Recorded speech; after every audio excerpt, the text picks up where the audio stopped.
Welcome to Exodus 2. All right, let's get into it. The birth of Moses. Now, a man from the house of Levi went and took as his wife a Levite woman.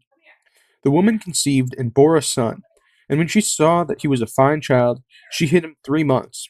When she could hide him no longer, she took for him a basket made of bulrushes and daubed it with bitumen and pitch. She put the child in it and placed it among the reeds by the river bank. And his sister stood at a distance to know what would be done to him. Now the daughter of Pharaoh came down to bathe at the river, while her young woman walked beside the river.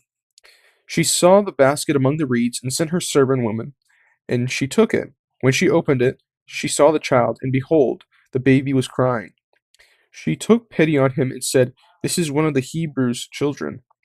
Then his sister said to Pharaoh's daughter, "Shall I go and call you a nurse from the Hebrew women to nurse the child for you?" And Pharaoh's daughter said to her, "Go." So the girl went and called the child's mother. And Pharaoh's daughter said to her, "Take this child away and nurse him for me, and I will give you your wages." So the woman took the child and nursed him. When the child grew older, she brought him to Pharaoh's daughter, and he became her son. She named him Moses, because, she said, "I drew him out of the water." So his mother hid him for 3 months from Pharaoh's wrath, pretty much, and placed him in a sealed basket at the river. His sister watched him, and a daughter of Pharaoh took him as her son and named him Moses. Also, this is Moses' sister. It was cool. Moses' sister asked Pharaoh's daughter if she wanted a Hebrew woman to nurse the child. So the sister asked the daughter, "Do you want a Hebrew woman to nurse the child?" And the sister chooses her mother. So she knows her mother can't actually be with the child, but she still gets her mother to nurse the child, which is pretty cool. Moses flees to Midian. One day, when Moses had grown up, he went out to his people and looked on their burdens, and he saw an Egyptian beating a Hebrew, one of his people. He looked this way and that, and seeing no one, he struck down the Egyptian and hid him in the sand. And when he went out the next day, behold, 2 Hebrews were struggling together.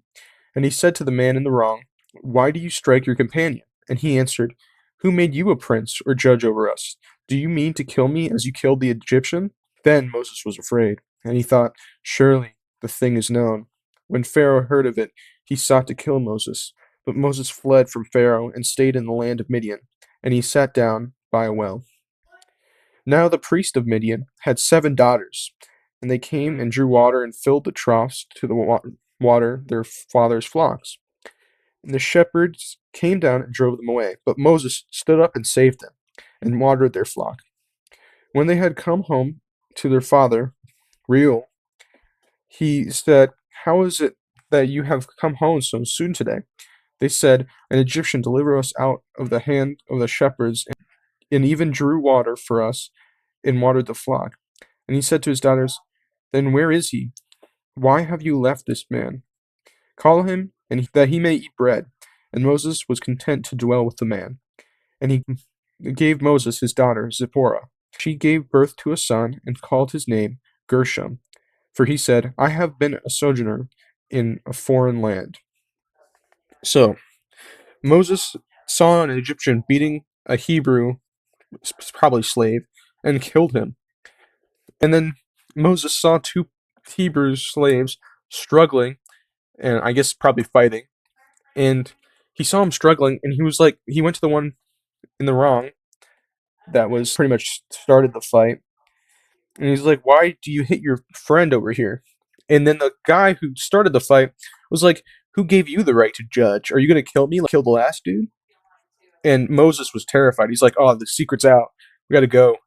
And Pharaoh uh, sent people to kill Moses. Also, Moses saved Reuel's daughters from shepherds that were, I guess, advancing. And Reuel was thankful and gave Moses his daughter, and she had a son with him. God hears Israel's groaning. During those many days, the king of Egypt died, and the people of Israel groaned because of their slavery and cried out for help. They cried for the rescue from slavery and came up to God. And God, hearing the groaning, God remembered his covenant with Abraham with Isaac and with Jacob. God saw the people of Israel, and God knew. So Pharaoh died. The people cried out, because they're slaves, to God, and God remembered his covenant. The covenant was to make Israel's people to take the land of Canaan. And it's sort of like, I'm going to protect you and make your descendants many. So they're like, and God remembered this covenant that he made, that he was going to help Israel's people grow and flourish. All right, that's the end of chapter 2. Remember, I have a Discord server. Subscribe, and goodbye.